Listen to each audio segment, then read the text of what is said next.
When it comes to fame and popularity, sometimes the momentum a name carries will deliver to each generation of new bass players. Sometimes, certain names come to embody an entire sound, an ethos of a genre. Fusion bass owes much to the likes of Jocko, while it's hard to even imagine what soul would sound like if James James had never picked up his bass. I'm sure you can think of more than a few right now that are relevant to the type of music that you enjoy. However, more often than not, certain figures disappear from the forefront of the bass pantheon, despite the massive mark they have left in both their recordings and in the public sphere. One bassist who I believe deserves renewed interest is Tommy Cogbill. Born back in 1932 in Johnson Grove, Tennessee, Cogbill started his musical journey on guitar at the age of 6. He wouldn't get around to picking up the electric bass until he finished a stint in the Air Force, but he still ended up leaving an undeniable mark on both the history of the instrument and its future development. Before looking deeper and analyzing some of Tommy's playing, it's worth to take a broad survey of his musical career. Despite not really being a household name these days, Cogbill played and recorded with some of the heaviest hitters of his day. Some of the most famous records he made include the exciting Wilson Pickett. In addition, several of Aretha Franklin's records included him, such as I Never Loved a Man the Way I Loved You, Aretha Arrives. Furthermore, he also played on Dusty Springfield's Dusty in Memphis, and recorded several records with none other than Elvis Presley, featured on the tracks including Suspicious Minds and In the Ghetto. What we can see here is that Tommy sat in a position that saw his career intertwined with some of the biggest names in both American and international popular and soul music. It's not so much that Tommy is forgotten today, but that like many bassists of his era, he worked in the shadows of some of the biggest cultural icons of his day. Despite having these names on his resume, what he is probably most remembered for amongst musicians these days is the fact that he was part of the Memphis Boys, the house rhythm section of the label American Sound Studio. Now that we have a good idea about who this bassist was, let's take a look at some of his playing. The first tune I want to examine is the hit Natural Woman by Aretha Franklin. Studying this tune is a great way of learning how to play over a slow 6/8 soul feel. Notice how his relatively sparse playing is based on the fundamentals of the chord progression, and it really lets the song breathe. It emphasizes one of the key aspects of being a good bass player, focusing on making other people sound good.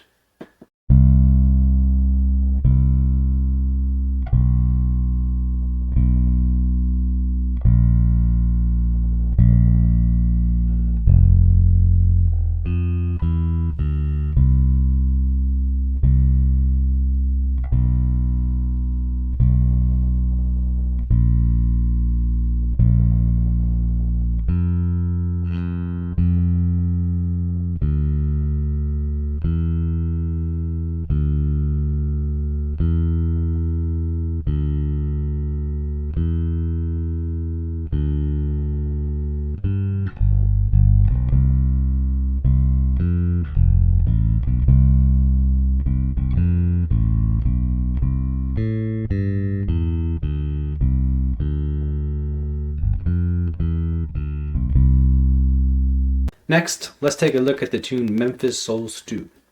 This one is another great tune if you're looking for some highly functional bass vocabulary to use in your own playing.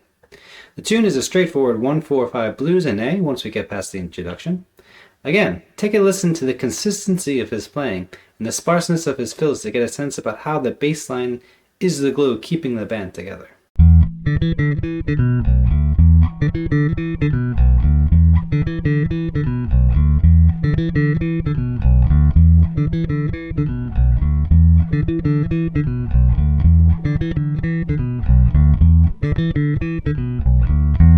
Finally, let's head back to Aretha Franklin and check out I Never Loved a Man the Way I Love You.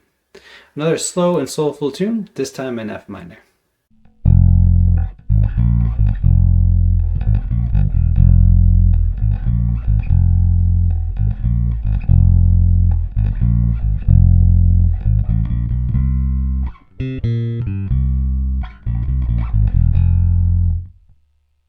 Let's take a look at what we can tell about Tommy's gear. Like his contemporaries up in Detroit, Cogbill was often seen playing a P bass with round wound strings. Some of you have probably already picked up that this is a very standard setup, especially for the time and for the music he played. It makes sense to me, as the electric bass was still a very new thing in his day. There is one very peculiar story that I did come across while researching his life. In a 2006 interview in Bass Player magazine, fellow Nashville bassist Michael Rhodes claimed that Cogbill often kept a bottle of Vaseline on hand to help facilitate his technique. Personally, this is a really peculiar detail to learn regarding someone's playing, and to be honest, one that I'm not particularly interested in trying out myself. If anyone should give it a go, I would be interested in learning about how it went for you. At this time, I'd like to pause for a moment and make the case for why you should take the time to study this man's work. One reason is that his discography comes at an early period in recorded history of this particular brand of American popular music. And you can absolutely hear the milieu in which him and his contemporary Jamerson were swimming in, while simultaneously giving you some insight in what the next generation of bass players were listening to and building off of. In addition, I think there is something to say about the versatility of his lines. If you ever have a gig that requires you to play a bit of pop funk or soul, then there is certainly something here for you. Tommy died in 1982 at the age of 50 after suffering a stroke. Although he passed away at a fairly young age, I think it's safe to say that his contributions to music are worth remembering. I encourage you to check out this discography if what you have seen so far interests you. Thank you for watching. I included some transcriptions of the work featured in this video below in the description. Please have a look if you're interested.